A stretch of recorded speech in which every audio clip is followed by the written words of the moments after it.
Hello दोस्तों, स्वागत है आपका आपके चैनल एग्ज़ाम राही में। दोस्तों, जब से मुख्य सेविका का पेपर हुआ है तब से सिर्फ एक दो चीज़ें ही बदली हैं। पहली जो बदली है वो डेट और दिन, और उसके बाद एक साल 2023 था 2024 आ गया। इसके अलावा अगर और भी एक चीज़ बदली है तो सिर्फ कोर्ट में तारीख। इसके अलावा फ़िलहाल और कुछ भी नहीं बदला। छोटा सा एक परिवर्तन हुआ था कि आपका रिवाइज्ड आंसर की आ गया था। देखते हैं आखिर में आयोग क्या करता है। तो दोस्तों, आप जिस थंबनेल को देख करके इस वीडियो को ओपन किए हैं, हम सबसे पहले उस पर बात करते हैं कि आखिर में इसकी जो मेरिट है वो कितनी जा सकती है और आखिर में कम क्यों जा सकती है। तो चलिए हम बात कर लेते हैं कि मेरिट इसकी कम क्यों जा सकती है। तो देखिए, जो इसकी पोस्ट थी वो लगभग 2600 प्लस थी, और जो इसमें बच्चे अपीयर हुए थे जब शार्ट लिस्टिंग हुई थी तो लगभग 43,000 बच्चों के आसपास इसमें शार्ट लिस्टिंग में आए थे। जिसमें से अगर हम पेपर की बात करें तो पेपर में लगभग 35,000 बच्चियां जो थीं हमारी बहनें उसमें अपीयर हुई थीं।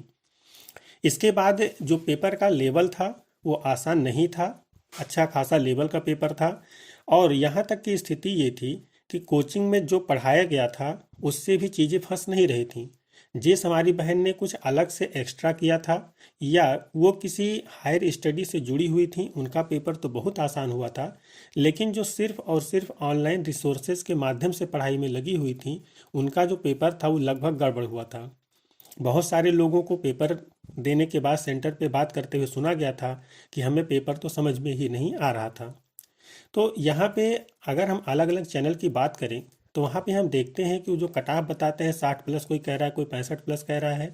जो कि मेरे हिसाब से यहाँ पे मैं आपको एक बात क्लियर कर दूँ, ये मेरा अपना अनुमान है और ये पिछले कुछ प्रीवियस ईयर जो पेपर हैं, प्रीवियस पेपर हैं, उनको लेकर के हैं। यहाँ पे मेरे पास आपका कोई विशेष डाटा नहीं है। हाँ, मेरे पिछले वीडियोस पे आपने जो कमेंट किया था कि मेरे इतने डाटा हैं, उसके हिसाब से भी मेरा अनुमान जो है वो लगभग सटीक बैठता है। इसलिए मैं आपको ये जानकारी दे पा रहा हूँ कि जो इसकी कट ऑफ है वो मेरे हिसाब से 40 नंबर के आसपास ही रहने वाली है। इससे ज़्यादा इसकी कट ऑफ जाने की संभावना बहुत कम है। हालांकि मुझे ऐसा लगता है कि शायद अभी इसके नीचे भी कट ऑफ जा सकती है। लेकिन चूंकि जो बहुत बड़े बड़े इंस्टीट्यूट हैं जो इस क्षेत्र में काफ़ी आगे हैं, वो कहीं ना कहीं उनके पास कितने लोगों के डाटा हैं, दावा तो उनके बहुत सारा होता है कि हमारे पास 13,000 14,000 स्टूडेंट का डाटा है, उसके हिसाब से हम बता रहे हैं। लेकिन अगर देखा जाए तो जो पेट हुआ था उसमें अगर इतनी ही ज़्यादा संख्या होती तो जीरो से लेकर के हर किसी को पेपर में बैठने का मौका ना मिलता, कहीं ना कहीं और ऊपर जा कर के कट ऑफ बनता। लेकिन नहीं, यहाँ पे जो जीरो था उसका भी सिलेक्शन मेंस के लिए हो गया था। अगर और भी लोग होते इसमें, जो कि 35,000 अपीयर हुए थे, 43,000 शार्ट लिस्ट हुए थे, तो शायद और भी लोग इस पेपर को देने को पाए होते। तो देखा जाए तो जो मानक है उसके हिसाब से बच्चे नहीं मिले थे। तो अगर बच्चे नहीं थे तो ये कैसे कहा जा सकता है कि जो उसकी मेरिट है वो बहुत ज़्यादा जा सकती है।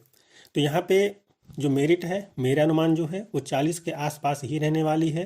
हो सकता है जो EWS हैं उनकी मेरिट और भी कम चली जाए, क्योंकि हो सकता है ज़्यादातर जो चूँकि पहली पहली बार पेट हुआ था तो उसमें बहुत सारे लोग अवेयर ही नहीं थे, उन्होंने फॉर्म ही नहीं डाला था, तो वहाँ पे और भी कम जा सकती है। बाकी जनरल OBC की 40 के आसपास हो सकता है थोड़ा कम ही चली जाए, इससे ज़्यादा ना जाए। और SC ST अगर हैं तो उनकी भी और कम ही जाने की चांसेस रहेंगी। आप इसको कितना सच मानते हैं ये मुझे नहीं पता, पर मेरा जो अनुमान था इसलिए मैंने पहले आपको बता दिया कि ये मेरा अपना अनुमान है। इसको आप ये ना समझें कि मेरे पास कोई डाटा था। हाँ, अगर आप इस वीडियो को देख रहे हैं और यहाँ तक पहुँचे हैं तो आपसे रिक्वेस्ट है कि आप अपना नंबर कमेंट में ज़रूर लिखें। उसके बाद हमें ये और भी एग्जैक्ट अनुमान लगाना आसान हो जाएगा कि एक्चुअल में कितना जा सकता है कट ऑफ। तो आशा है कि आपको जो चीज़ें हैं समझ में आई होंगी कट ऑफ कम जाने की रीज़न। यहाँ पे जो हमारा एक पॉइंट और बचता है वो होता है कि जो DB की संभावना है वो कब तक है।